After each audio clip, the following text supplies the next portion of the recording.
네, 안녕하십니까. 2026 명교육과 합격 설명회를 시작하겠습니다. 제 이름은 명중호입니다. 박수. 여기 나오는 것처럼 저는 이제 해커스 임용에서 교육학을 담당을 하고 있고요. 자, 여기 이제 표제어로 지금 제가 제시하는 것이 바로 명중호의 TSO 구조화 솔루션이라고 되어 있고, 이게 보시는 바와 같이 제가 S를 노란색으로 이렇게 강조 표시했어요. 그러면 이 S라고 하는 것이 중요하다, 이렇게 얘기할 수 있을 겁니다. 자, 그래서 먼저 좀 이 S가 뭔지에 대해서 말씀드리자면 이거예요.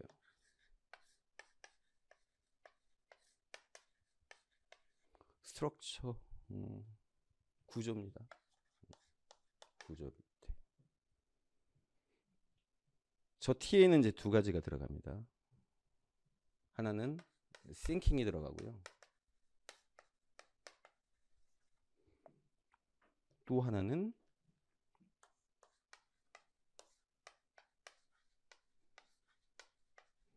테스트 페이퍼가 들어가요. 우리 답안지, 시험 답안지. 그거를 갖다가 구조화 하는 거예요. 그래서 저 O는 오거나이제이션.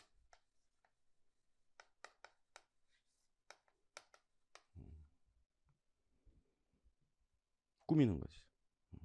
바로 이제 제 강의에 있어서 특징이 바로 이 두 가지 측면. 하나는 thinking, 또 하나는 테스트 페이퍼, 답안지 구조화를 어떻게 할 거냐라고 하는 겁니다. thinking 스트럭처는 개념 이론과 관련되는 거고요. 바로 테스트 페이퍼는 우리 답안지를 어떻게 구성할 거냐라고 하는 것과 관련되어 있습니다. 별도로 따로일 수도 있지만 두 가지가 같이 연계가 되는 겁니다. 자, 그래서 Q&A로 알아보는 명교육학이에요. 여기 보시는 바와 같이 이제 여러 가지를 해봤어요. 제가 이제 해봤는데 작년부터 이렇게 Q&A로 올해가 되겠죠. 작년이 되겠죠. 작년부터 이제 Q&A로 제가 이제 여러 선생님들의 그 도움을 받아서 수험생들이 가장 궁금해하는 측면들이 무엇이냐. 그래서 Q하고 관련된 여러 가지 의견들을 갖다가 모아가지고 거기에 대한 답을 하는 형태로 여러분들한테 한번 설명을 드리도록 할게요. 그에 앞서서 이제 많은 우리 선생님, 그렇죠? 다들 2급 전교사 자격증 가지고 있으니까 다들 선생님이야. 이제 다만 정식으로 학교로 못 갔을 따름이지. 다들 이제 기간제도 많이들 하시고. 그런데 이번에 이제 2025학년도 교육학 문제하고 관련해 가지고 많은 분들이 당황을 하셨다는 얘기를 들었어요. 저도 당황스러웠어요. 문제를 딱 보는 순간. 와, 저도 한 3번 정도 읽어봤어. 다른 것보다도 그 나오는 본문과 관련되어 있는 게 아니라 그 밑에 소주제로 분리되어 있는 문제가 따로 있잖아요. 그거 보면서 한 3번 정도 읽으면서 야, 이걸 갖다가 답안을 갖다가 어떻게 정리를 해야 될까를 갖다가 생각을 하면서 한 3번 정도 읽으니까 이제 머릿속에 그려지는 거야. 저도요. 그러면 다른 수험생, 말하자면 선생님들 입장에서는 굉장히 당황스러울 수밖에 없었다는 얘기가 돼요. 근데 이제 그거를 보면서 이제 제가 들었던 첫 번째 생각은, 야, 이거 여러분들 알아두십시오. 분석적 배점법으로, 분석적 배점법이라고 제가 이제 이따 설명드릴 거거든요. 우리 교육학 논술은 분석적 배점법에 따라서 만들어진 거예요. 거기에 따라서 이제 채점을 하게끔 돼 있는데, 저는 이 생각이 들었어.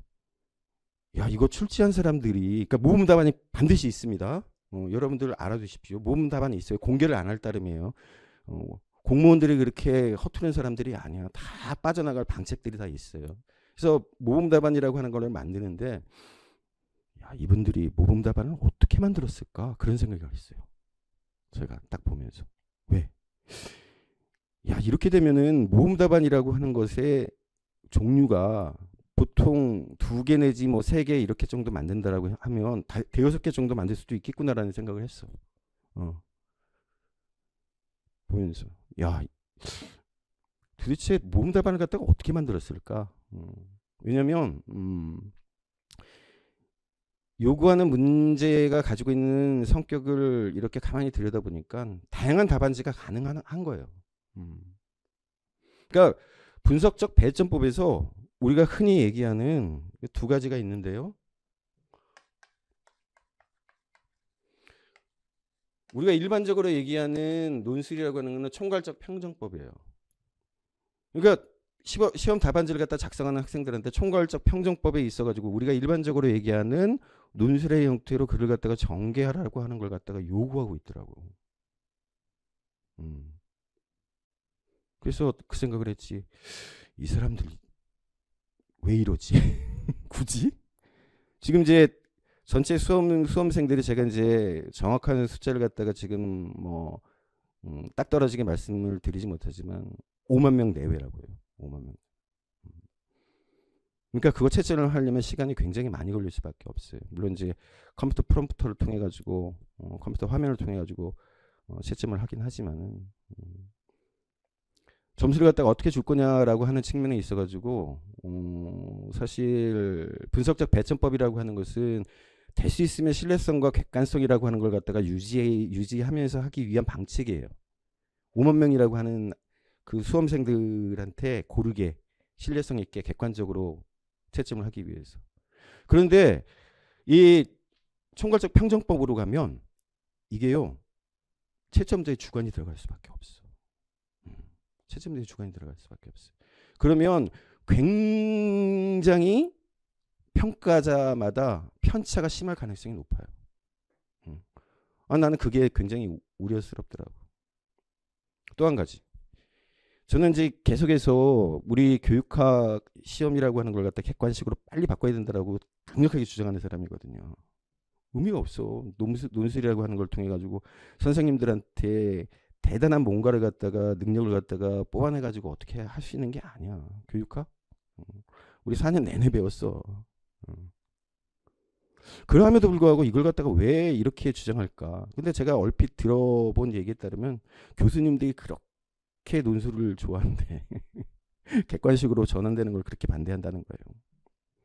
그래서 이제 왜 내내 그러냐면 계속해서 여태까지 나왔던 교육학 논술이라고 하는 것이 기본적으로 분석적 배점법이라고 하는 것이 가지고 있는 성격 때문에 퍼피 케이크, 퍼피 라이스 케이크야. 다. 문제들이 전부 다 퍼피 라이스 케이크야. 무슨 말인지 알겠어요? 퍼피가 무슨 뜻이죠? 강아지. 라이스 케이크는 떡. 제가 이제 직접적으로 얘기할 수는 없잖아. 퍼피 라이스 케이크야. 진짜로. 올해 문제도 역시 마찬가지. 특히나 큰 문제 속에서 나오는 여러 가지 것들이 와, 저렇게 제시를 해놓고 소주제 이렇게 제시를 해서 쓰라고? 여러분들 우리 평가론 시간에 배워서 알겠지만 문제라고 하는 것은 기본적으로 명료해야 돼. 출제 자체가 굉장히 명료해야 돼요. 그리고 분석적 배점법은 객관식의 그거를 갖다가 구현해내면서 또 논술의 뭔가를 갖다가 구현해내는 거거든. 그런다라고 얘기한다면 객관식이 가지고 있는 엄정함이라고 하는 게 시험에 반영이 돼야 돼. 근데 이렇게 두리뭉실하게 해갖고 시험 답안을 작성하라? 그건 말이 안 되는 거지. 어쨌든 그래서 이 올해 나온 시험제를 통해서 이제 여러 가지를 갖다가 사실 고민해야 되는 입장이 됐어요. 저희 강사들 입장에서는. 그런데 다행히 저는 올해 계속해서 강조를 했던 부분들이 있었거든요. 강조했었던 부분이 있어요. 근데 이제 올해는 이렇게 강조만 했을 따름이지 그걸 갖다가 잘 엮어내지 못했어. 사실 그런 측면에 있어가지고 아쉬운 부분이 있어요. 굉장히 아쉬운 부분이 있어. 그래서 제 작년도 합격 설명회 올해 계속해서 밀었던 게 최강 글쓰기 전문가였거든 내가. 근데 바꿨어. 이렇게 바꾼 거야. 아까 본 것처럼 TSO로 바꿨어요. 바꾼 이유가 있어요. 최강 글쓰기 전문가라고 하는 걸 갖다가 기본적으로 믿지도 않고 사람들이 뭘로 증명할 거야. 근데 결국 글쓰기를 잘하기 위해서는 두 가지가 필요한 거예요. 두 가지. 한 가지는 기본적으로 개념과 이론이라고 하는 것을 갖다가 내 머릿속에 잘 집어넣어놓고 그걸 갖다가 잘 인출하는 거죠. 그게 첫 번째고, 두 번째는 이 분석적 배제법이라고 하는 것, 아니 논술이라고 하는 것 자체가 가지고 있는 성격이 있어요.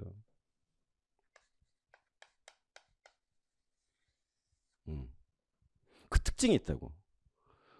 그 특징에 맞게끔 구조화를 잘 해서 글을 갖다가 끌어내는 역량을 만들어 주면 되는 거예요.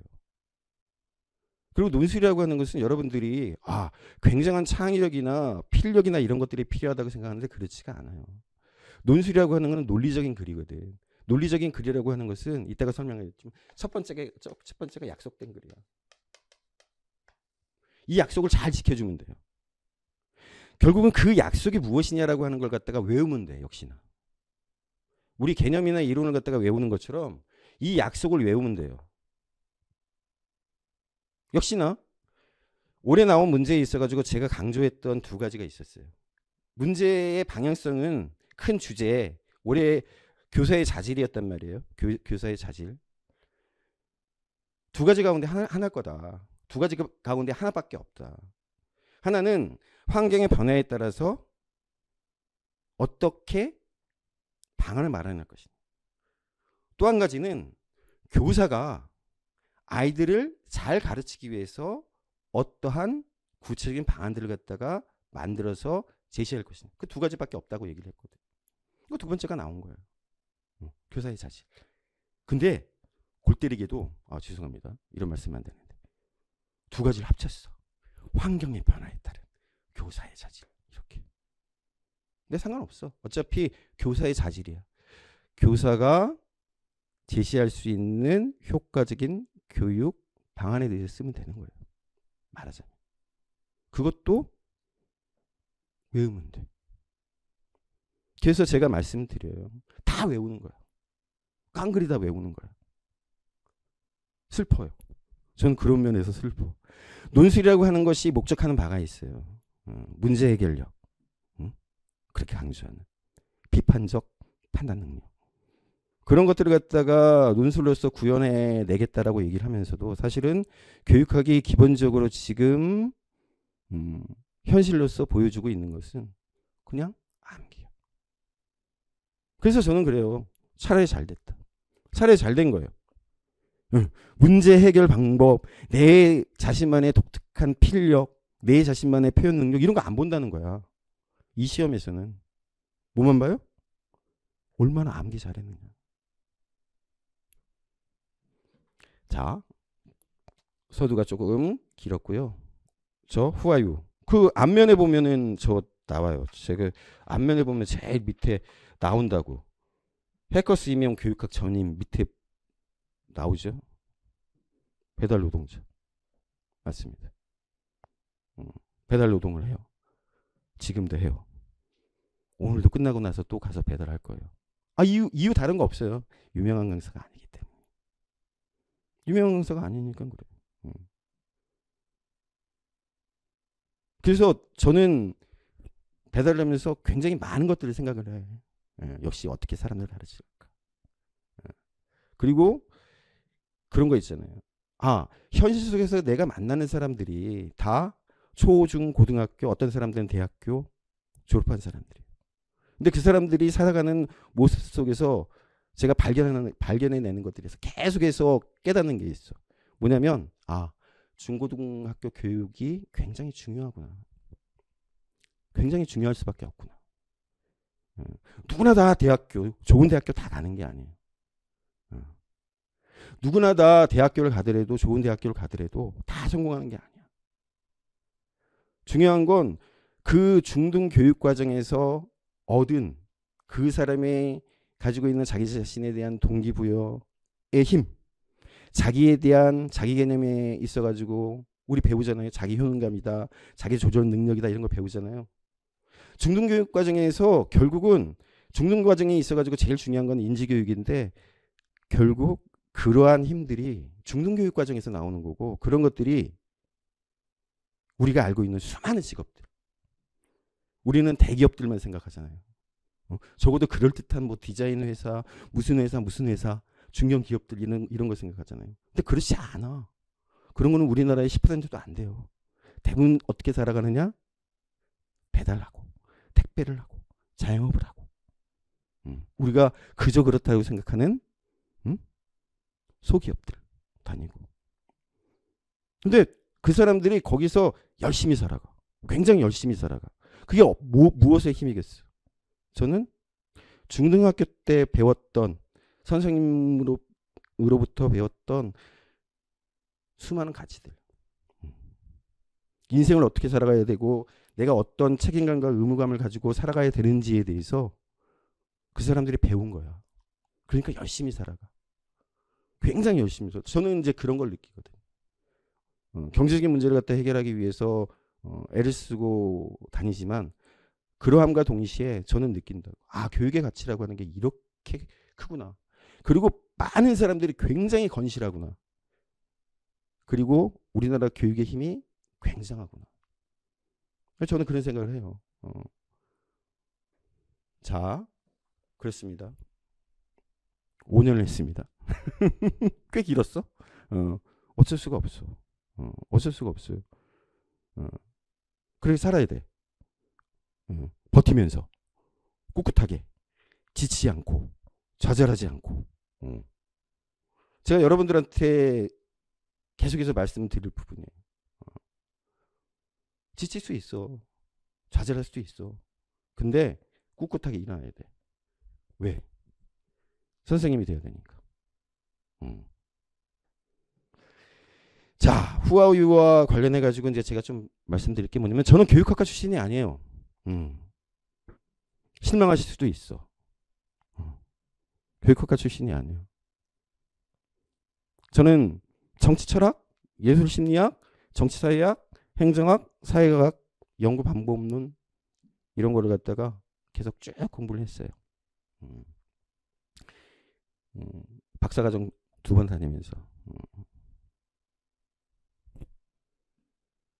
제가 이제 이 말씀을 왜 드리느냐. 여러분들 교육학 책 딱 보시면 아시겠지만, 교육학이라고 하는 것은 여러 반개의 학문들을 갖다가 그냥 짜집게 놓은 거야. 교육학에 있어가지고 본류라고 얘기할 수 있는 거는 2가지 정도밖에 없어요. 교육과정론하고, 교육평가론까지 포함하면 3가지가 있구나. 교육과정론하고, 교수학습 이론하고, 그 다음에 교육평가. 3가지. 근데 그 안에 어마어마한 내용이 들어있느냐? 그런 것도 아니에요. 사실 세 분야가. 여러분들이 정말로 고통스러워하는 거, 외우려면 고통스러워하는 거, 그게 나머지들이야. 첫 번째, 교육심리학 꼭 우리 다 외워야 돼요. 시험 문제 계속해서 잘 안 나지만 외워야 된다고. 2번째, 교육행정학. 몸소리 쳐진다고. 저는 행정학, 말씀드리겠지만 저는 행정학 가르쳤어요. 책까지 썼다고. 기가 막힌 용어들이 무지막지하게 나와. 교육행정학. 그거 외워야 돼요. 다 외워야 돼. 교육사회학도 공부해야 돼. 예? 그렇죠? 교육연구, 교육통계도 어쩔 수 없이 공부해야 돼. 그렇죠?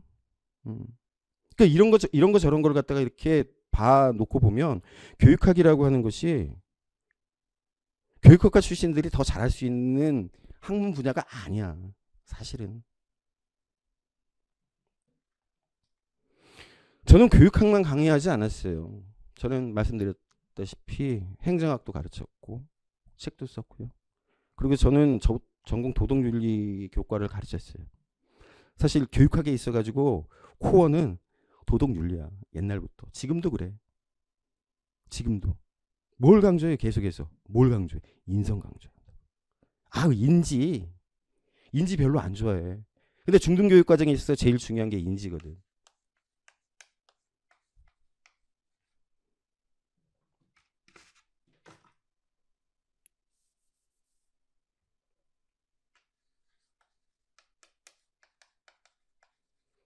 제일 중요해. 인지가 제일 중요하다고. 중등학교, 초등학교에서 중등학교로 확, 중학교 단계로 확 넘어가면 완전히 달라지잖아요. 수학 같은 경우에 왜 수표들이 생기느냐? 제가 이렇게 보니까 개념이 완전히 달라져. 아니야, 개념은 똑같아. 근데 그걸 갖다가 기술을 하고 아이들한테 이해시키는 방법이 다르더라고. 방법이 달라. 중등교육은 철저하게 인지교육입니다. 국어가 됐든 영어가 됐든 수학이 됐든 사회가 됐든 과학이 됐든 다 인지야.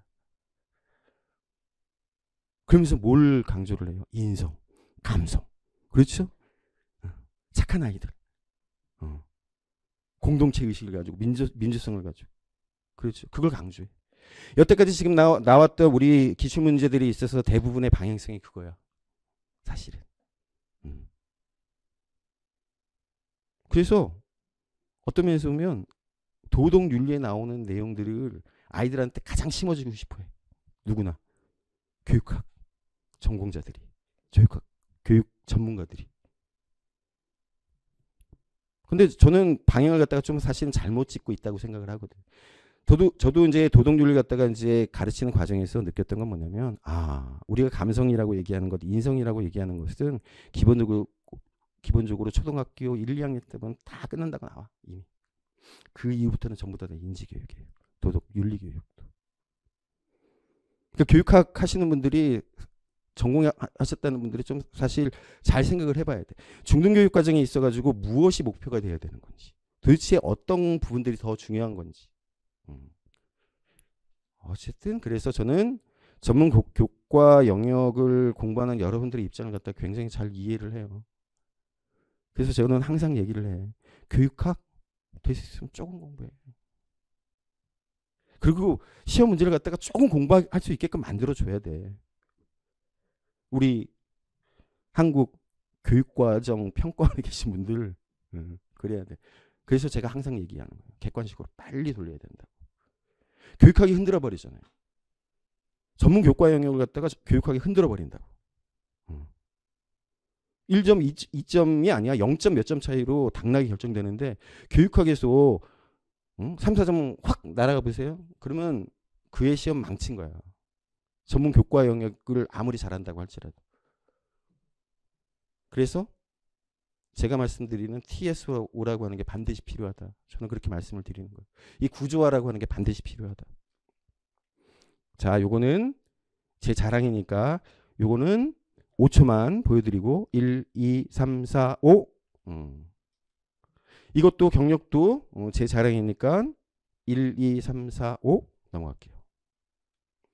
여기 나오죠? 저는 무용도 가르쳤어요. 사실 제가 이 예술교육을 갖다가 박사과정을 하게 된 것도 얘 때문에 그래. 스페인에 가가지고 춤도 배우고 그랬어요. 별거 다 했어. 져서 이것도 제 자랑이니까는 1, 2, 3, 4, 5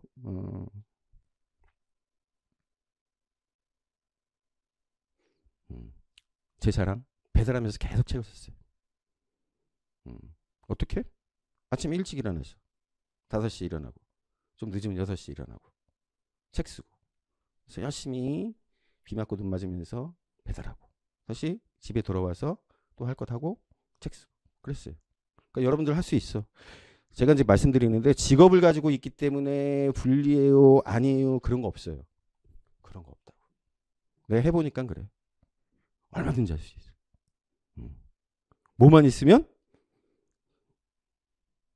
자기 개념과 스스로에 대한 동기부여만 잘 되면 할 수 있어. 근데 안 되지. 왜? 우리는 인간이니까. 나태해지고 싶고 막 이렇게 하고 싶고. 그러면 나를 떠올리세요. 이 못생긴 나를 떠올리세요. 아, 저 인간도 한다고 하는데 내가 못하겠어? 아, 이 얘기는 별로 그렇게 저기가 없겠다. 효과가 없을 수도 있겠다. 자, 강의 계획에 대해서 이제 좀 말씀을 드릴게요. 제 강의의 특징에 대해서 이제 설명해 주세요. 누구나 가지고 있는 의문점일까라고. 우리 이제 명중호라고 하는 사람이 어떻게 가르칠까 이거를. 명중호의 TSO 구조화 솔루션이라고 돼 있죠.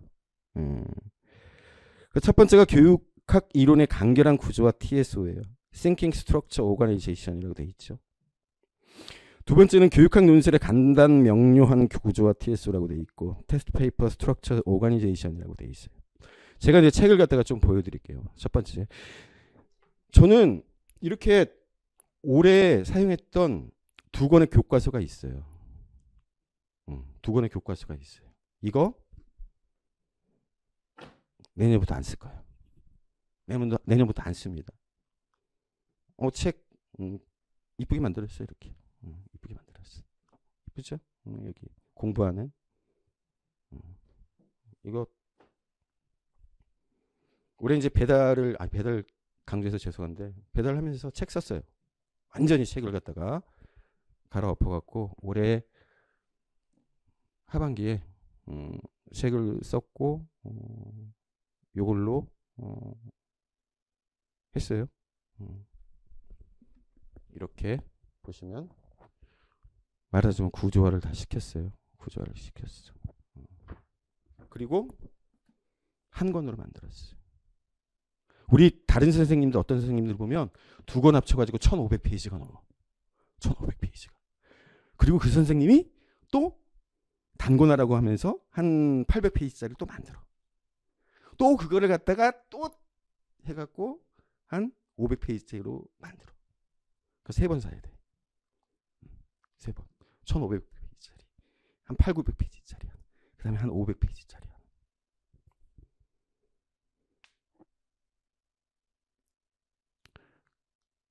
보통 이제 1500페이지짜리 사고 이제 뭐 그 나머지 것들을 안 보는 경우도 있지만 만약에 세 부류의 책을 갖다가 다 산다라고 한다면 어떻게 되겠어요? 교육학 공부하느라고 녹아나는 거야. 굳이 그럴 필요가 있을까? 저는 이제 계속해서 보셔서 알겠지만 책을 갖다가 계속해서 펴냈다고요. 교육학 책을.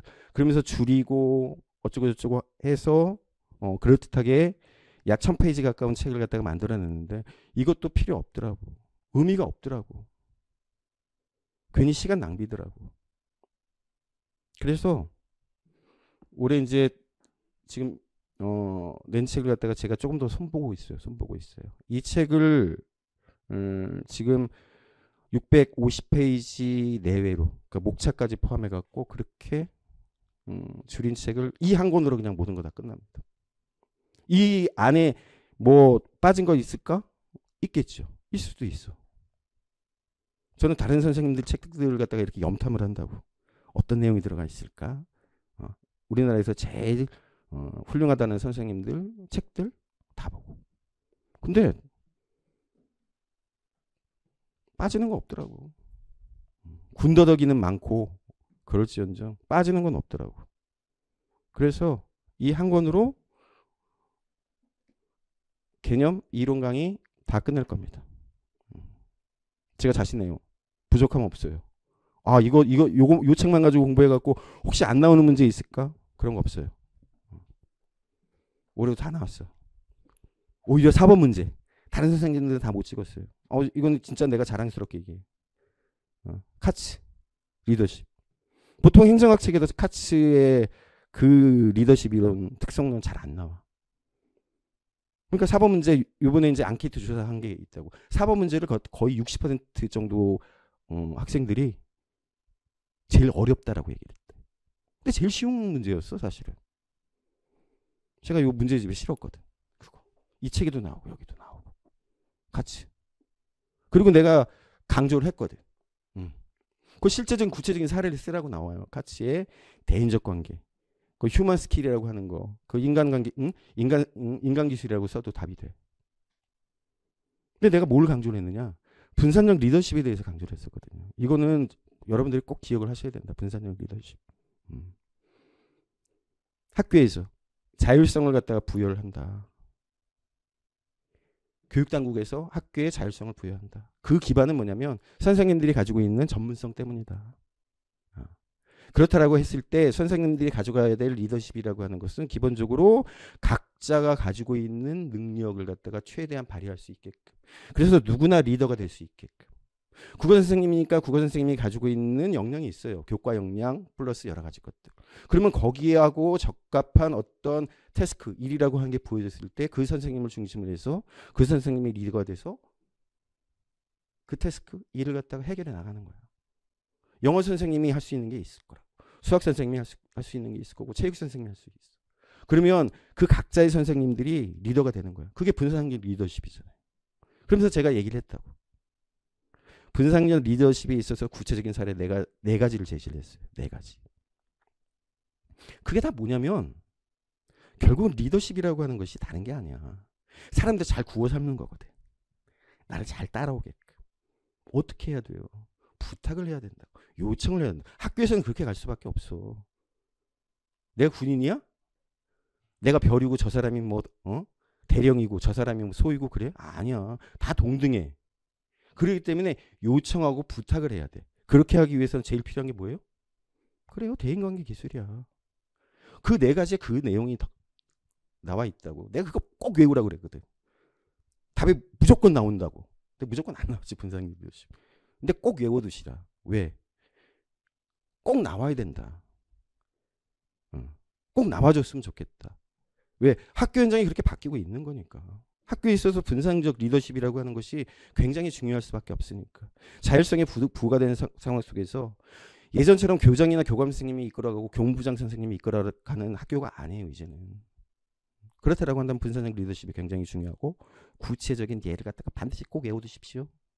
그래서 그거에 대해서 알고 있었던 사람들은 자연스럽게 연결시킬 수 있었어. 자, 그래서 여기 다 나왔어. 여기 다 나왔다고. 그리고 이제 1번 문제 같은 경우 전부 나 1번 문제가 제일 골 때린다고 생각하는데 이거 그 문제 내고 나서는 아마 시험 문제 내는 사람들이 스스로 굉장히 자랑스러워했을 거야. 왠지 아세요? 이유는 한 가지야. 여태까지 예전에는 말이에요. 교육 철학하고 관련해 가지고 문제를 내긴 냈었어요. 문제를 내긴 냈었어. 근데 요새는 안 냈거든. 옛날에 문제도 자유학기제 정도가 교육 철학의 문제일 수 있어. 근데 요새는 이제 교육 철학의 문제를 안 냈고. 근데 요번에 봐봐요. 타일러의 교육 과정과 관련된 목표 설정과 관련된 이야기를 하면서 목표 걸음체에 있어가지고 두 가지 교육 철학, 학습 심리학, 삼거 3득이 돼버렸어. 그렇죠. 아니 1거 3득이 돼버렸어. 그렇죠. 교육 과정의 목표 설정 얘기하면서 교육 철학도 건드리고 심리학도 건드린 거야. 우와. 시험 문제 낸 분이 굉장히 자랑스럽겠지. 이야. 한 번에 말이야. 내가 교육 과정론 여태까지 안 나왔던 교육 철학 최근에 한 5, 6년 사이에 안 나왔던 교육 심리학 문제 이렇게 다 냈다? 자랑스러웠을 거라고.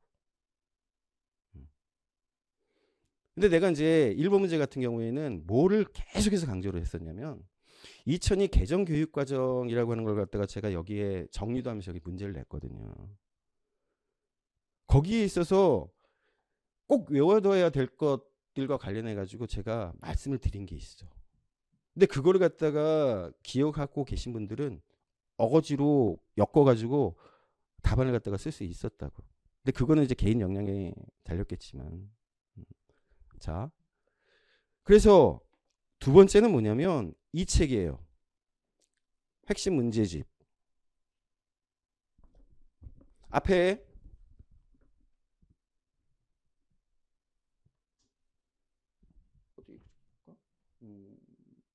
문제 나와 있고 뒤에 답안이 달려. 그래서 문제 푸는 겁니다.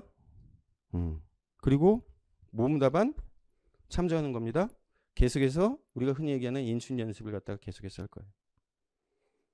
자, 그래서 교재는 1번에 있어서의 교육학 이론의 간결한 구조와 TSO 같은 경우에는 단권화된 책 한 권, 교육학 논술의 간단 명료한 구조와 TSO는 실전 핵심 문제집 두 가지인데, 자, 중요한 거. 이렇게 해가지고 무슨 스트럭처가 만들어져 라고 얘기할 거야. 그렇죠? 1번 같은 경우에는 제가 여러분들 특강 들어오세요. 다음 주에 특강 있습니다. 우리 학원에서 좀 홍보 좀 열심히 해주셨으면 좋겠는데, 특강. 그때 제가 이 스트럭처, 띵킹 스트럭처 정리된 거를 갖다가 여러분들한테 자료로 드릴 거고요. 그러니까 이 책 안에도 이제 집어넣을 건데, 그걸 갖다 이제 미리 여러분들한테 드릴 거고. 또 한 가지는 테스트 페이퍼 스트럭처 오거나이제이션은 요 실전 문제집도 문제집이지만 기본적으로 제가 여러분들한테 제시하는 게 있어요. 그 스트럭처하고 관련해 가지고 논술을 갖다가 어떻게 이 약속된 거를 갖다가 쓰면 되느냐와 관련해 가지고 외울 거. 서론, 본론, 결론 다 외우면 돼. 다 외우면 돼. 그걸 여러분들한테 제시할 겁니다. 확실하게. 올 1월부터도 이제 강조 말씀드릴 거지만 4월부터 계속해서 이 연습할 거예요. 자, 그래서 교재 제가 이제 실물로도 보여드렸지만 이렇게 두 가지 1, 2로 해서 요 두 가지로 끝나요. 그냥 두 가지로 다 끝나. 그러니까 1월부터 6월까지는 요 노란 책, 7월부터 11월까지는 이 하얀 책으로 다 끝낼 겁니다.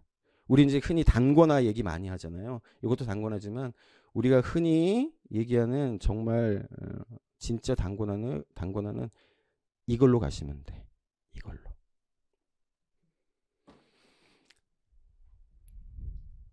자, 그래서 이겁니다. 교육학 논술 교과서를 갖다가 완벽하게 단권화하고요. 실전형 문제집을 통해서 논술 능력을 극대화시키고 수시로 쪽지 시험 볼 거고 모의고사 볼 거예요. 이거는 다른 선생님들이 시도하지 않은 건데 저는 이거 할 거예요. 계속해서. 저한테 오세요. 정말로 제대로 좀 공부하고 싶으신 분들은 저한테 오세요. 다른 선생님들 7, 8월에 할 거를 7, 8월부터 시작할 거를 저는 1월부터 시작을 합니다. 그래서 여러분들한테 나눠준 것들 그 자료 보면 이렇게 돼 있어요. 저기 안에 실려 있는 문제가 2,000개가 넘습니다. 2,000개가 넘어요. 계속해서 실을 거고 중간중간에 필요하면 문제들을 갖다가 계속해서 여러분들한테 저 책에 다 씌울 수는 없는 거예요. 기본적으로. 그러면 그런 문제들도 제가 추출해 가지고 여러분들한테 제시를 할 겁니다. 자, 여러분들한테 나눠드린 요 6번이에요. 6번. 자, 1, 3월에 매주 쪽 시험 볼 겁니다. 여러분들한테 이제 그 나눠드리게 될 그 TSO, Thinking Structure, 그거를 적용을 한 쪽지 시험을 매주 볼 거예요. 그런데 좀 다르죠? 1월부터 3월까지야. 1월부터 3월이에요. 다른 선생님들은 1, 2월 기본, 3, 4월 심화 이렇게 되는데 제가 해봤더니 2개월 만에 못 끝내. 책 못 끝내요. 끝낼 수가 없어. 그러다 보니까 어떻게 됩니까? 사실 교육사회학도 조금 문제 나오면 어떨까 이렇게 두려움이 있고 상담, 생활지도 이쪽에서 문제가 어떻게 나오면 어떡할까 막 그러죠? 교육연구, 교육통계 굉장히 중요하거든. 저는 강력하게 얘기해요. 교육연구, 교육통계 굉장히 중요하고 대학 과정에서 굉장히 심도 있게 잘 가르쳐야 돼요. 근데 싫어하지. 다 싫어해. 어려우니까. 어려워요. 용어도 어렵고. 그러니까 그런 것들 어떻게 해요? 마지막 판에 다 몰아놓고 한 2주 정도에 몰아놓고 우르륵 하고 그냥 넘어간다고. 저는 그러서는 안 된다고 봐. 왜? 연관이 다 돼요. 다른 것들하고 다 연관이 돼. 그런 면에 있어서 어떻게 하느냐. 3개월 저는 가져갑니다. 심화도 해갖고 3, 4월인데 역시나 마찬가지로 또 이렇게 되면 교육사회학, 교육연구, 교육통계 그리고 이제 좀 더 가르쳐 드려야 될 것들이 있어. 실제로 봐야 될 문서들이 있어요. 교육부에서 나오는 문제들, 그 문서들, 교육청에서 나오는 문서들도 꼭 봐야 되는데 그런 문서들을 제대로 볼 시간이 없어. 그래서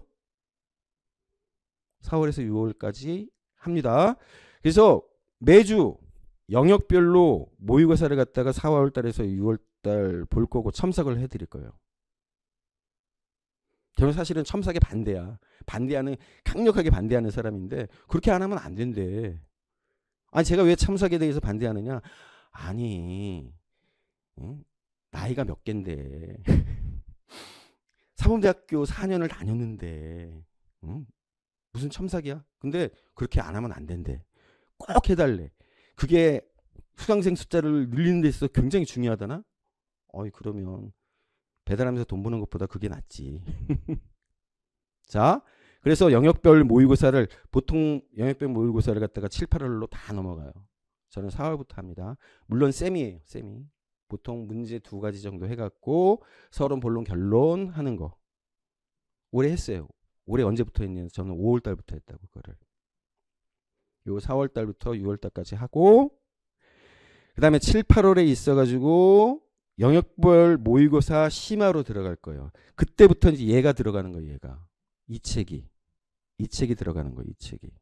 이 책을 하면서 영역별 모의고사 심화로 들어갈 거라고요. 역시 쌤이에요. 첨삭해드립니다. 9월에서 11월까지 매주 이제 매월 화 다 모의고사 보고 첨삭을 할 거고요. 더 중요한 거. 우리가 이제 기출문제를 풀어봐야 돼. 기출문제를 풀어봐야 된다고. 왜 기출문제를 풀어봐야 되느냐? 올해 여실히 또 증명이 됐어. 조나스. 2017학년도에 나왔거든. 제가 강조를 했어요. 나올 거라고. 나올 가능성이 높다고. 그러니까 반드시 공부하라고. 왜 그러느냐? 제가 분석을 해봤더니 주기가 있더라고. 옛날에 나왔던 기출이 보통 4에서 7년 정도. 4년 전쯤에 나왔던 문제가 다시 나올 가능성이 높고 실제로 나와. 조나스 같은 경우에는 굉장히 중요하거든요. 구성주의 쪽에 있어가지고 구성주의라고 하는 것이 여러 가지가 있어요. 여러분들 이제 제가 말씀드리지만 이거 구성주의라고 하는 것이 가지고 있는 특징의 첫 번째가 스캐폴딩이야. 스캐폴딩. 선생님의 조력. 두 번째가요. 학생들의 자기주도성이야. 이거 반드시 외워놔야 돼요. 여러분들. 세 번째가 실제적 문제를 갖다가 학습에 적용하는 거예요. 요 세 가지 외워놔야 돼요. 이거 구성주의에 있어가지고 제일 중요한 거. 그런데 조나스에 있어가지고 구성주의의 학습 모형이라고 하는 것이 가지고 있는 제일 중요한 여러 가지 것들을 갖다가 다 포괄하는 거야. 그거 나왔잖아요. 선생님이 뭘 해야 되는지 세 가지. 시범을 포함해가지고 세 가지. 스캐폴딩. 학생이 해야 될 자기주도성과 관련해가지고 세 가지를 또 얘기를 한다고. 또 이번에 문제 나왔죠. 문제. 어떤 문제예요? 실제적 상황에 적용되는 문제들. 그것이 가지고 있는 특징. 그것의 역할에 대해서 쓰라고 얘기를 했다고. 그래서 조나슨에 있어서 구성주의 학습 모형이라고 하는 게 굉장히 중요한 거거든요. 그래서 제가 얘기를 했어. 이거 나올 가능성이 굉장히 높으니까 기출임에도 불구하고 꼭 봐야 된다. 제가 주기도 얘기했다고. 4년에서 7년 사이에 나왔던 것들은 꼭 나온다. 그러면 기출 꼭 봐야 된다. 자, 그래서 어떻게 할 거냐? 1월부터 8월까지요. 기출 문제로 해서 제가 새롭게 문제를 갖다가 꾸밀 거예요. 새롭게 꾸밀 거예요. 그래가지고 이걸로 매달 실전 모의고사를 갖다가 볼 겁니다. 역시 첨삭을 해드릴게요. 기출을 갖다가 있는 기출을 가지고 문제 푸는 건 의미가 없어. 그 의미가 없다고. 결국은 그 문제들을 실제로 조합을 해갖고 문제를 푸는 게 굉장히 중요해요. 그래서 이거 꼭 합니다. 이거 기대하셔도 좋아. 제가 볼 때는 이거 굉장히 여러분들한테 도움이 될 거예요. 공개 모의고사 형태로 갈 수도 있고 아니면 여러분들하고만 그냥 같이 하든지. 자, 그래서 기간별 강의 계획에 대해서 말씀을 드릴게요. 1, 3월에는 교육학의 기본과 관련해 가지고 제가 말씀드렸던 이 싱킹 스트럭처를 갖다가 여러분들한테 구현하는 그 교재 특징 두 번째 나오죠. 그리고 전략 세 번째 나온 것처럼 분석적 배점법에 맞춘 글쓰기 방법론을 갖다가 여러분들한테 제시를 할 거예요. 바로 이제 두 번째 TSO입니다. 테스트 페이퍼 스트럭처를 갖다가 어떤 식으로 구성하면 될지 오늘도 그 맛보기로 한번 여러분들한테 보여드릴 거예요. 그 다음에 4, 6월 달에 교육학 심화 들어가고 이때 있어서 기출문제 풀이를 갖다가 미리 할 겁니다. 저는 보통 이거 다 5, 6월, 7, 8월을 넘기는 거 저는 이때 우리 요 기본서 공부를 하면서 기출문제 풀이 영역표 세미 모의고사 보고 제가 첨삭해 드린다고 말씀을 드렸죠. 그 다음에 매달 기출에 근거한 실전 모의고사 실시할 거고 7, 8월에 있어가지고도 이제 그런 건데 7, 8월에 있어가지고 이제 중요한 게 뭐냐면 우리가 이제 영역별로 해가지고 세미 모의고사 봤잖아요. 이것들을 갖다가 역시나 그 연장선상에서 이제 심하니까 완전히 이때 단계 가면 서론 결론에 있어가지고 우리 외워야 될 거 아예 외워서 툭 치면 그냥 나오게끔 툭 치면 그냥 나오게끔 자연스럽게 우리 가사 외우듯이 우리 가사 잘 외워지잖아요. 그렇죠? 가사 한 10번만 이렇게 하면 외워진다고. 그렇게 외우듯이 외워가지고 2단계에 가면 아예 이 두 번째 TSO가 내 머릿속에서 이젠 떠나지가 않아. 수능 금지곡처럼 떠나지가 않아 내 머릿속에서. 그렇게 만들어 드릴 거예요. 그렇게 가는 겁니다. 그래서 이때 단계부터는 저 하얀 책으로 여러분들하고 같이 공부를 하고 뭐 90일에는 이제 진짜 파이널이죠. 파이널 모의고사로 해서 가는 겁니다. 자, 그리고 그 스페셜 코스라고 하는 게 이제 있어요. 여러분들 뒤에 넘겨보시면 그래서 교육 현황과 관련해 가지고 교육 흐름과 관련해 가지고 교육 개념과 관련해 가지고 주요한 내용들은 그때 우리 강의한 특강 형식으로 우리 이제 강의하는 중간중간에 강의한 특강 형식으로 이것들을 살펴볼 겁니다.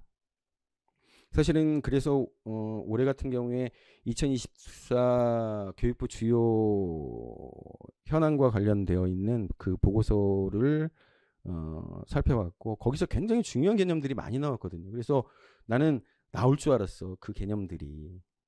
AIDT 같은 경우도 굉장히 강조를 많이 했고 그 다음에 아이들의 감성을 갖다가 길러주기 위해서 필요한 것들 그 다음에 교수학습의 방법에 있어가지고 프로젝트법이라든지 이런 것들을 갖다가 굉장히 많이 강조를 했음에도 불구하고 그런 것들은 안 나왔더라고.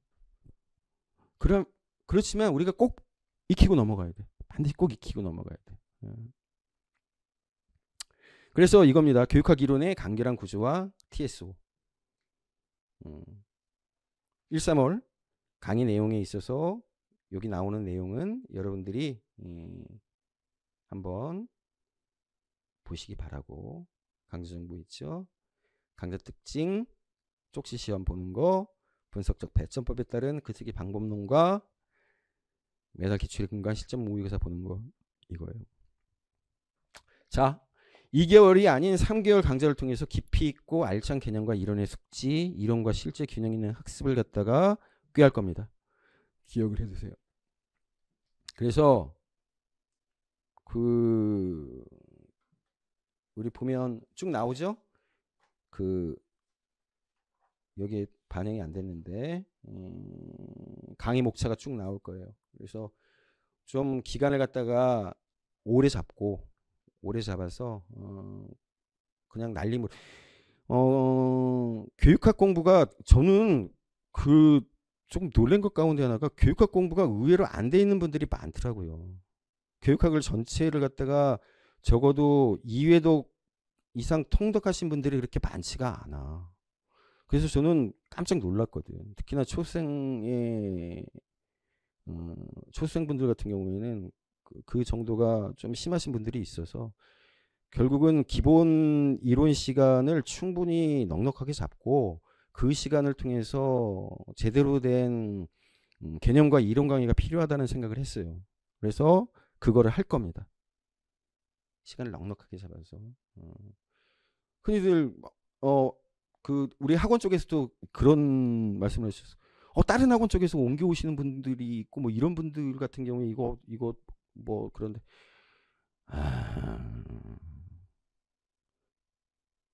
그렇게 안 되더라고. 그리고 강의가 괜찮다라고 하는 얘기가 돌면 뭐 중간에라도 날라오겠지. 제 입장에서는 그런 거에 대한 고민보다는 결국 알찬 수업이 되기 위한 기본적인 전제 조건이라고 하는 것은 강의의 어떤 충실도를 기할 수 있는 방법론, 일종의 전략과 전술이라고 하는 것이 제대로 반영될 수 있게끔 세팅하는 게 무엇보다 중요하다고 생각을 해요. 그래가지고 그렇게 한 겁니다. 13, 46, 78, 9, 11. 여러분들이 본 것처럼 지속적으로 시험을 볼 거고 지속적으로 암기에 대한 제가 압박을 갖다가 드릴 거기 때문에 그런 부분에 있어 가지고 여러분들이 참고를 하시면 될 것 같아요. 자, 교육학 논술이 다른 논술과 이제 다른 차이점에 대해서 이제 많이들 물어보세요. 특히나 초수생분들이 이제 많이 물어보신다고. 처음이니까. 근데 다른 게 아니에요. 제가 이제 아까 말씀드린 것처럼 우리 교육학 논술은 분석적 배점법이야. 말 그대로예요. 저 분석적이라고 하는 말 저 의미도 없어. 사실 배점법이에요. 여러분들 아시겠지만 대주제라고 하는 것을 제시를 하고 그리고 본문에 있어 가지고 쭉 뭐라고 선생님 2분, 선생님 3분이 말씀하시고 그리고 나서 소주제에 해당되는 저 배점이 들어가 있는 문제꾸러미 4개가 제시가 된다고. 기본적으로 그런 식의 논술이라고 하는 건 없어. 논술은 그런 거 없어요. 논술이라고 하는 게 뭐예요? 그 사람이 가지고 있는 역량의 최대치를 발휘하기 위해서 오픈이 돼야 돼. 그렇지 않습니까? 정답이라고 하는 게 세상에 정답이라고 하는 게 없어. 물론 정답이 있을 수 있죠. 내가 그렇게 꾸려가지고 만든 정답이라고 하는 게 있을 수가 있어. 요구하는 답이라고 하는 게 있어. 하지만 논술이라고 하는 건 그걸 벗어나자라고 하는 거 아니야. 그런 게 잘못됐다라고 하는 거는 객관식을 갖다가 우리가 비판하는 이유가 그거라고. 딱 정해져 있는 답 그것만 찍어가지고 답을 갖다가 제시하는 거기 때문에 문제라고 얘기하는 거 아니에요. 그 과정에 있어서 그걸 갖다가 그것만 암기하면은 되는 거니까 객관식에 대해서 지극히 싫어하는 거라고. 그렇잖아요. 결국 논술이라고 하는 거는 그걸 벗어나서 내가 어떠한 사태를 갖다가 이렇게도 볼 수 있고 저렇게도 볼 수 있고 아래에서도 볼 수 있고 위에서도 볼 수 있고 좌에서도 볼 수 있고 우에서도 볼 수 있어. 아니면 사선 대각선 이상한 35도쯤에서 볼 수도 있고 39도쯤에서도 볼 수가 있는 거라고. 어떤 사건이나 사물을. 논술은 그걸 갖다가 원하는 거거든. 문제의식 다른 사람들은 전부 다 문제 없다고 생각하는데 어떤 사람은 그게 문제 있다라고 얘기를 해. 그러면서 그거에 대해서 논거를 들어가면서 자기 주장의 정당성을 갖다가 설파하는 거야. 우리가 원하는 거는 논술에 있어서 우리가 바라는 거는 그거잖아요. 그런 식의 글의 전개. 이야 굉장히 아이디어가 좋다. 창의적이다. 우리는 그런 걸 바라는 거 아니에요. 논술은 그런 거예요. 그러니까 어떻게 돼요? 문제라고 하는 것이 정해져 있으면 안 돼. 정답이라고 하는 것을 갖다가 상정을 하고 논술 문제를 내면 안 되는 거예요. 그게 총괄적 평정법이라고. 그래서 답안에 있어가지고 채점이 있어서 왜 총괄적이라고 얘기하느냐? 이 한 무더기가 글 쓴 내 이 한 무더기가 한 무더기로 채점이 대상이 되는 거예요. 제가 이제 여기 여러분들 제일 마지막에 보시겠지만 이렇게 띄어가지고 쭉 있잖아요. 결국 하나의 단락이라고 하는 게 점수 매기는 제일 뒤쪽 편에 있습니다. 하나가 배점이 3점, 4점 이런 식의 가 있고 거기에 대한 채점이 이루어진다라고 하는 거예요. 이건 논술이 아니야. 그렇죠? 우리가 알고 있는 논술은 이렇게 전개되면 안 되는 거예요. 글쓰기를 갖다가 이렇게 하면 안 되는 거예요. 만약에 글쓰기를 갖다가 이렇게 한다라고 얘기를 한다고 했을 때 논술 가르치는 선생님들이 뭐라고 얘기를 해줘야 돼? 그걸 잘못 썼다고 얘기를 해줘야 되지. 하지만 우리 교육학 논술은 어떻게 돼요? 이걸 요구를 해. 오픈이 아니야. 클로즈드야. 닫힌 답안이라. 그러니까 제가 말씀을 드려요. 잘 된 거야 우리한테는. 다? 우리가 얘기하잖아요. 객관식에 있어가지고 문제점이 뭐예요? 외운다고. 암기 과목으로 전락시킨다고. 맞아요. 암기 과목인 거야 그러니까. 근데 이제 조금 많이 슬픈 게 있지. 전부 다 통짜로 외워야 돼. 무슨 놈의 이런 시험이 다 있어. 응? 어쨌든 그거예요. 분석적 배점법이라고 하는 거.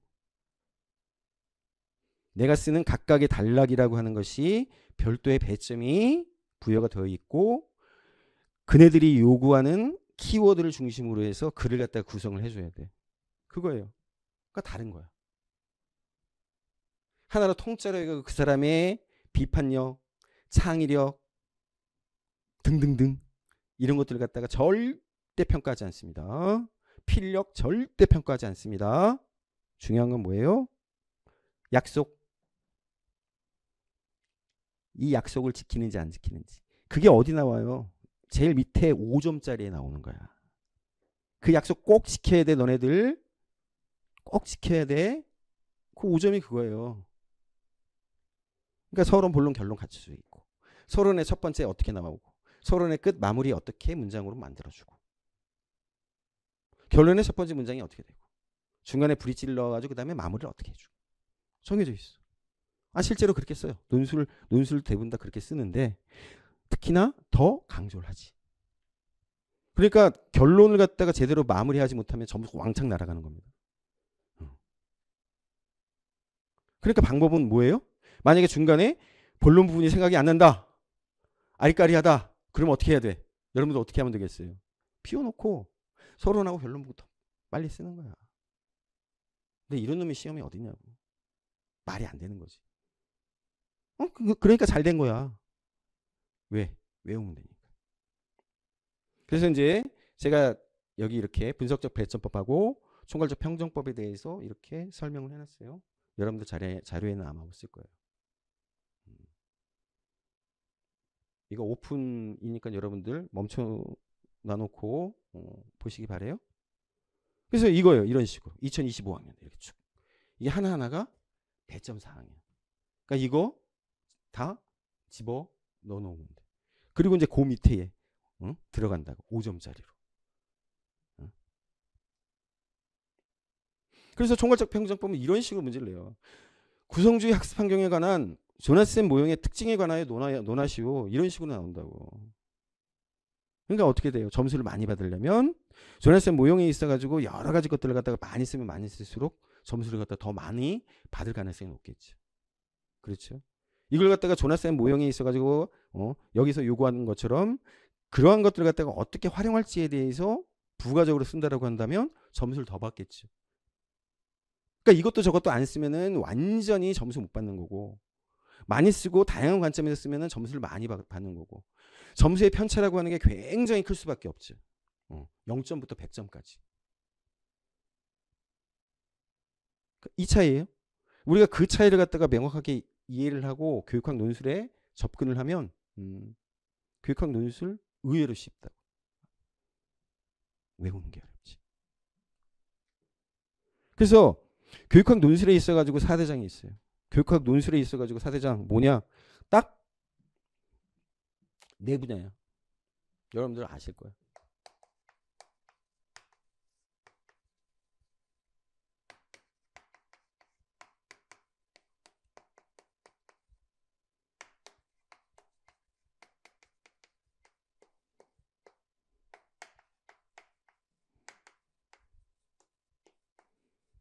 딱 네 가지라고. 이게 4대장이에요. 예에서만 나와. 올해도 그랬어. 근데 좀 흑마술을 부렸지. 제가 아까 말씀드렸잖아. 응? 교육 철학, 교육 심리라고 하는 걸 슬쩍 집어넣어가지고. 그러니까 그 1번이 어려울 수밖에 없어. 응. 말을 갖다 좀 만들어내야 돼. 근데 제가 계속해서 강조한 게 있어요. 교육 철학에 있어가지고 제일 중요한 게 뭐다라고 내가 얘기했던 게 뭐냐면 아동 중심, 학생 중심 교육 과정, 학생 중심 교육 철학. 루소 얘기하면서 거기서부터 계속 나온 거야. 쭉 이어져. 그거 제일 좋아해. 우리 교육 전문가들이 제일 좋아해. 거기에 이제 경험 중심 교육 과정이라고 하는 게 이제 거기에 도사리고 있어요. 또 한 가지 뭐냐면 학습 심리학에 있어가지고 지금 제일 중요한 게 뭐냐면 구성주의야. 제가 그거 강조했거든. 결국 그 두 가지를 쓰면 돼요. 그 두 가지. 그래서 이 교수 학습에 부가적으로 버금 딸림으로 뭐가 들어가냐면 교육 심리가 들어가. 우리가 이제 계속해서 문제가 나왔던 자기 효능감과 관련되어 있는 만두라의 이야기들. 자기조절 학습 이론처럼 보이지만 기본적으로 그거는 교육심리학에 있어서 반두라의 사회인지 학습 이론과 관련되어 있는. 그러니까 버금 딸림으로 얘가 들어가요. 교육심리라고 하는 게. 그래서 이걸 갖다가 잘 공부를 해놔야 돼. 자, 이 교육학 논술에 있어서 4대장만 나온다고. 그러니까 저기를 갖다가 중점적으로 공부를 해야 돼. 예. 논술 어떻게 써야 되나요? 제가 말씀드렸죠. 논리적인 글쓰기예요. 논술은 논리적인 글쓰기라고 하는 건 뭐냐면 이 약속을 지키는 거야. 약속. 요새는 이제 논문 같은 거 교육학 대학원 같은 데서도 잘 안 쓰지만 대학원에 있어가지고 이제 제일 중요한 게 논문 쓰는 거거든요. 논문 평가할 때 있어가지고 이제 뭘 하냐면 축조 심사라고 하는 거예요. 축조 심사. 말도 어렵죠. 일본에서 건너면 축조. 건축한다 할 때 축자고 조자 만들 조자야. 조성한다 할 때 축조 심사가 뭐예요? 형식 검사. 그걸 제일 먼저 한다. 서론, 결론, 본론에 있어가지고 구성. 그거 들어갈 게 꼭 들어가야 돼. 문제 제기가 잘 되어 있는지. 자기가 실험한다라고 한다면 실험을 갖다가 전개하는 방식과 관련되어 있는지. 통계 돌렸다라고 한다면 통계를 어떻게 돌렸다라고 하는 거라든지. 그런 방법론과 관련되어 있는 서론에서 구성되어야 하는 것들. 본론 같은 경우에는 그걸 갖다가 증명하는 과정들이 이제 들어가야 된단 말이에요. 이론을 적용하고 하는 것들. 그런 것들에 있어가지고 그런 것들이 적절한 거. 결론을 갖다가 문제 제기한 것과 본론에서 자기가 증명하고자 했던 것들을 갖다가 결론에서 정확하게 잘 기술하고 있는 거. 그 축적 검사한다. 그 제일 먼저예요. 바로 뭐예요? 논술 논문이 가지고 있는 특징이야. 그 약속을 갖다가 지키지 않으면 논문으로서 논술로서의 가치가 없는 거예요. 바로 사회과학, 과학적 글쓰기라고 하는 건 바로 그걸 요구하는 거거든. 교육학도 역시 마찬가지예요. 교육학 많이들 인문학이라고 생각해. 아니요, 교육학 인문학 아니야. 우리 교육학 책 타일러가 교육과정이라고 하는 걸 탁 기반을 만들었잖아요. 이제 거기서부터 출발이거든. 우리 교수학습이론 전부 다 교육심리에서 나왔어요. 교육심리? 많이들 생각하는 것처럼 우리 김경일 교수라든지 아니면 오늘 이제 오은영 교수라든지 이런 사람들이 와가지고 마음을 다독하고 뭐 어쩌고저쩌고 하니까 우리가 인문학 계열 마음과 관련되어 있는 거지. 하지만 교육심리라고 하는 것은 철저한 사회과학이에요. 오은영 선생님이 김경일 선생님이 이런 분들이 얘기하는 그 이론의 배경은 전부 다 실험과 관찰을 통해 가지고 증명이 된 거예요. 그러니까 그거 가지고 얘기할 수 있는 거라고. 많은 샘플, 케이스를 관찰하고 이론으로 정립한 거예요. 그 얘기들 하는 거야.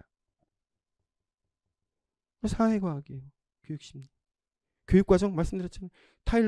타일러의 논리라고 하는 얘기 우리 흔히 얘기한다고. 누구로부터 나왔어요? 그때 당시에 있어서 제일 잘 나가는 행정학 이론으로부터 넘어온 거야. 행정학 말할 나위 없이 사회과학이. 교육평가? 당연하죠. 교육연구, 교육통계 말할 나위가 없고. 교수학습 이론은 그렇다라고 얘기했고. 교육사회. 아니 그때 사회과학이지. 상담이론? 교육심리에서 넘어온 전형적인 사회과학이에요. 아무 근거 없이 얘기하지 않아. 자, 그렇다라고 하는 걸 갖다가 기억을 하세요. 그렇기 때문에 교육하기 어려운 거야. 사실은 사범대학교 오시는 분들에 있어가지고 그 성향이 있어. 그분들이 가지고 있는 일종의 그 마인드가 있거든. 다들 착해. 그리고 어떤 면에서 보면 굉장히 감성적이야. 내가 하는 그 과목이 수학이 됐든 과학이 됐든 영어가 됐든 체육이 됐든 그 선생님들이 기본적으로 가지고 있는 마인드 자체는 굉장히 일반인들하고 비교했을 때 감성적이야. 그런다고. 그러니까 어떤 면에서 보면 교육에 대한 어떤 접근 방법이라고 하는 게 그렇게 세팅이 돼 있어.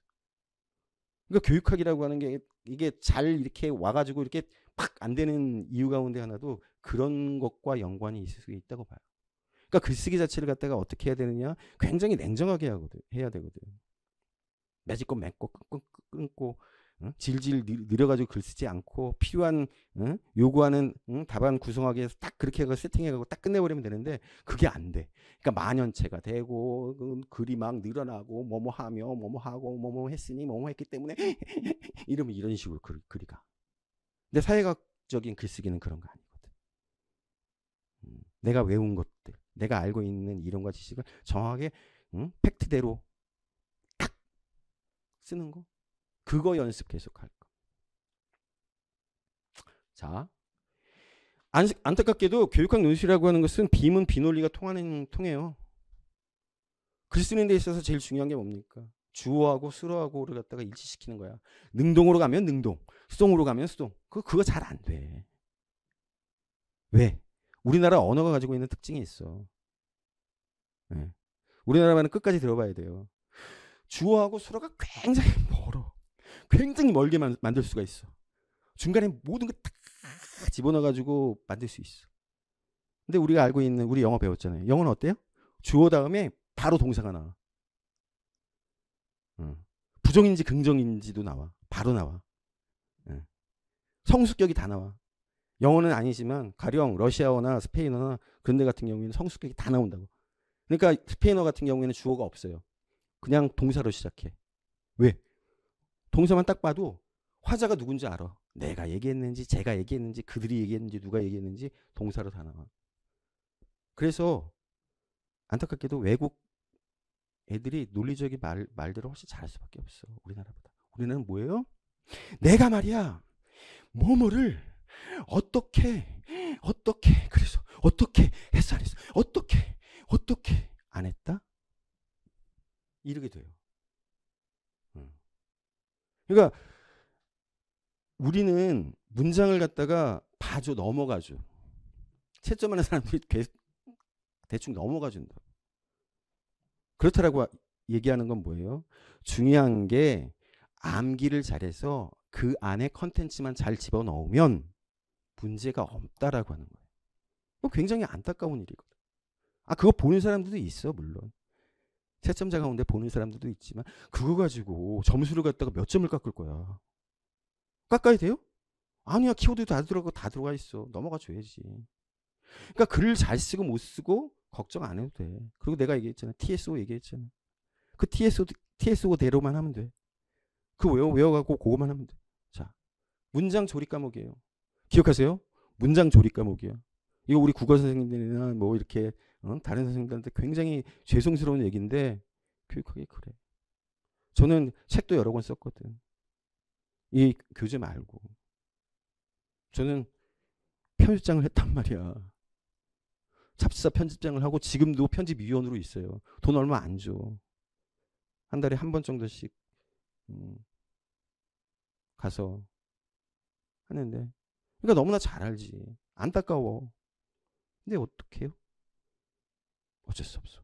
그러니까 다행이야. 그러니까 제가 계속해서 말씀드려요. 그러니까 다행이야. 걱정 안 해도 돼. 그래서 문제의 형식이 이런 식이에요.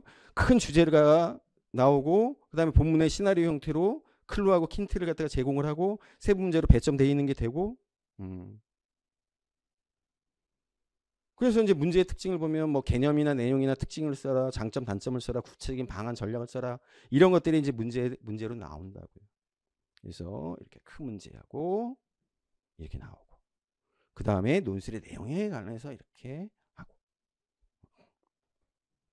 자 두 번째 거예요. 간단 명료한 구조화 논술을 갖다가 어떻게 구조화할 거냐 TSO와 관련되어 있는 거 스트럭처 소본결 구조짝이에요. 초안 작성이 굉장히 중요한데 초안을 갖다가 이제 제가 이제 나중에도 말씀드리지만 자세하게 쓸 필요 없어. 간단하게 쓰면 돼. 예, 키워드 중심으로. 그래서 초안에 있어가지고 중요한 게 서론의 도입문을 어떻게 쓸 거냐, 마무리 문장을 어떻게 쓸 거냐. 본론에 있어서 키워드 중심을 어떻게 정리할 거냐, 결론을 갖다가 어떻게 마무리 문장을 갖다가 어떻게 가져갈 거냐. 역시나 결론의 도입 문장, 브릿지 문장, 그 다음에 맨 마지막에 마무리 문장을 갖다가 어떻게 할 거냐. 이거 외우면 돼요. 그래서 세팅 문장을 갖다가 숙지하는 게 굉장히 중요합니다. 세팅 문장. 서론에 있어요. 도입 문장이 있고요. 연결 문장이 있고요. 본론 제시문이 있어요. 자, 이거는 제가 제시를 해드릴 거예요. 그냥 외우면 돼. 저는 딱 두 가지 제시할 거예요. 그냥 외우면 돼. 올해도 거기에 그냥 그렇게 썼으면 됐어. 자, 본론. 세부 문제별 문장의 서두를 이끄는 개념구, 개념절이 필요해. 이것도 여러분들한테 방법을 제시해 줄 거야. 외우면 돼. 근데 글 쓰는 자기 자신의 독특한 방법을 가진 사람들이 있어. 그게 적절하다고 한다면 그 방법을 갖다가 여러분들이 계속해서 쓰면 돼요. 그게 뭐 감점 요인은 아니야. 저는 적극 권장. 그리고 결론에 있어서 도입 문장이 있어요. 이거는 서론 제시문에 있어가지고 서론에 본론 제시문을 갖다가 변형시키면 돼. 이것도 외우면 돼요. 그 다음에 마무리 문장 외우면 돼요. 연결 문장은 본론에서 가져오면 돼. 그거 쉬워. 어렵지 않아. 자, 그래서 세팅 문장 숙지하는 거. 이게 과제예요. 우리에 있어서 TSO에 있어가지고 핵심이야 이거. 서론, 본론, 결론 이걸 갖다가 외우는 거. 근데 사실은 대부분의 강사들도 이거를 갖다가 제시를 합니다. 제시를 해요. 근데 저는 더 강력하게 여러분들한테 제시를 할 거예요. 그래서 올해 이 서론 도입부 문장과 관련해 가지고 제가 이제 두 가지를 얘기를 했어요. 교육 환경 변화에 따른 교육의 과제라고 하는 게 이제 큰 문제로 나오든 교육 환경 변화에 따른 교사의 역할과 관련된 게 나오든 두 가지 가운데 하나가 나올 거야. 그럼 두 번째가 나온 거야. 내가 이걸 갖다가 언제 강의를 했느냐? 올 5, 6월 달부터 계속해서 강의를 했어요. 9월 달 딱 들어가면서 확실하게 이걸 갖다가 얘기를 했고요. 그래서 이거 외워야 돼요. 근데 저는 딱 두 가지만 제시할 거예요. 이제 예시예요. 예시. 첫 번째 교육 환경의 변화, 교육의 과제와 관련해 가지고 제일 처음에 쓴 도입 문장. 마음에 드는 걸로 여러분들 고르세요 하면서 제가 제시를 했던 거예요. 세 가지. 교육 환경 변화와 교사의 역할과 관련해 가지고 제가 두 가지를 제시를 했다고. 두 가지. 두 가지 가운데서 마음에 드는 걸로 고르세요. 그래서 요번에 나왔던 문제 같은 경우에는 제가 두 번째를 얘기를 해줬거든요. 교사는 학생의 적극적 수업 참여를 유도하고 최적의 학습 환경을 조성하는 학습 디자인으로 사회적 정서 역량을 길러주는 사회 정서 역량 관리 자리 변화가 요구되고 있다. 아니면 위에 거를 내가 제시를 했었구나. 제시를 했어요. 이거 쓰면 돼. 그래서 마무리 문장이 있어요. 이거 그냥 외우는 거예요. 이러한 관점에서 대주의와 관련해서 이렇게 쓰면 되는 거예요. 결론, 서두 문장, 결론, 마무리 문장 그대로 해갖고 논의해보았다, 살펴보았다라고 써주면 되고. 서론의 연결 문장이 있어요. 이것도 그냥 외우면 돼요. 하나만 외우면 돼요. 제가 첫 번째 거를 갖다가 제시를 했던 것 같아요. 이거 쓰라고. 그래서 본문 서두를 이끄는 구 여러분들한테 제시를 해드릴 거고. 결론 마무리 문장 제가 외우라고 말씀드렸어요. 그래서 이대로 쓰면 돼. 여러분들 슬프지 않아요? 슬프다고. 이게 굉장히 슬픈 일이야. 야, 진짜 중등 교사로 가시는 분들한테 이런 것들을 갖다가 이렇게 제시해서 이걸 갖다가 외우라고 얘기한다라고 하는 게 얼마나 비극적인 일이냐. 근데 뭐 어떻게 하겠어? 어떻게 하겠어? 중요한 건 내가 중등 교사로 임용이 돼서 가가지고 이런 짓거리 안 하면 되는 거야. 아이들을 상대로 해서 이런 짓거리 안 하면 되는 거야.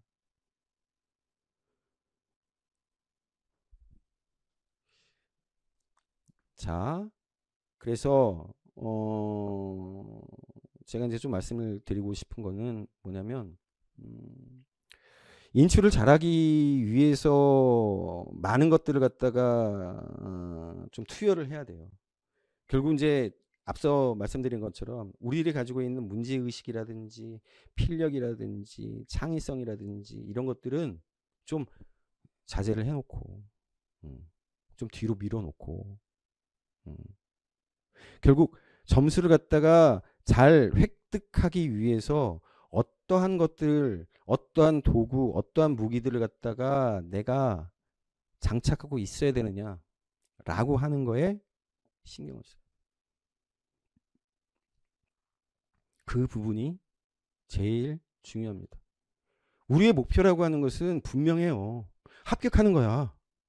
우리가 이 교육학을 통해서 아니면 우리 공부하는 전공 분야 공부를 통해서 물론 여러 가지 지식이 쌓이고 뭐 하겠지. 근데 우리 사범대학교 시간에 다 알고 있고 다 배운 거야. 다 알고 있어요. 다 배운 거야. 우리가 지금 공부하는 것 가지고 엄청나게 잘 써먹을 가능성 별로 없어. 이거는 스쳐 지나가는 거야. 어떤 관문을 갖다가 통과하기 위해서 의례적으로 해야 되는 어쩔 수 없는 통과 의식이에요. 통과 의식 어떻게 해야 돼? 간단하게 하고 넘어가야 돼요. 물론 우리가 알고 있는 성년식이다, 결혼식이다, 장례식이다 이러한 것들은 굉장히 엄숙하게 크게 잘 해야 되겠지만 제가 보는 관점에 있어서 우리의 교육학 시험이나 전공 교과라고 하는 것은 그렇게 장엄하고 성대하고 그렇게 치러져야 할 시험은 저는 절대 아니라고 봐요. 효과적으로 공부하고 될 수 있으면 시간을 줄여서 공부하고 특히나 교육학은 시간 줄이고 전공 교과 과목에 올인하셔야 돼요. 난 그게 바람직하다고 봐. 내가 국어 선생님이 되려고 하는 거지. 내가 수학 선생님이 되려고 하는 거지. 내가 영어 선생님이 되려고 하는 거지. 내가 교육학 교수가 되려고 이 공부하는 건 아니잖아요. 그러면 교육학 이 논술이 가지고 있는 허가 있어. 결국은 그 허를 파고들어서 실로 만드는 거야. 우리가 해야 될 지금부터의 임무는 미션은 바로 그거예요. 될 수 있으면 교육학을 갖다가 간결하고 짧고 굵게 딱 해갖고 딱 끝내고 전공 과목에 오르는. 제가 전공 과목 가르쳐봐서 알아. 우와. 모든 텍스트가 시험 과목이야. 모든 대학에서 가르치는 모든 도덕윤리 과목에서 가르치는 모든 칸트의 모든 해결에 그래서 그 시간을 갖다 많이 확보하는데 주안점을 두자라고 하는 말씀을 드릴게요. 자, 그리고 이제 이어서 올해 2025 기출문제를 갖다가 한번 여러분들하고 한번 살펴보도록 할게요.